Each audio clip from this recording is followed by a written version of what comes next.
Bugun 6 ming qo'ydi. Bugungi bilan 100 ming. 100 ming? Ana Ibrohim Pishakka borayli, puli ko'p kunda. Ketdik. Boramizmi? Ha, aytamiz. Ramazon aytib keldi ishingizga. Qachon ketdi ekan bular? Pul bermadi-ku. Davay yana taqillat. Davay, taqillat. Ketmingana yo'q bular. May qilasanlarki bachani, ma.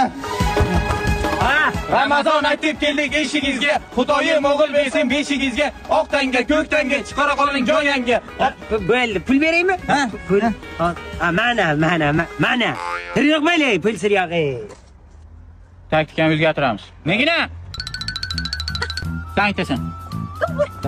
Ket degandan keyin Ramazon aytib keldim eshigingizga. Xudoyim farzand bersin beshigingizga. bo'ldi. 100 ming.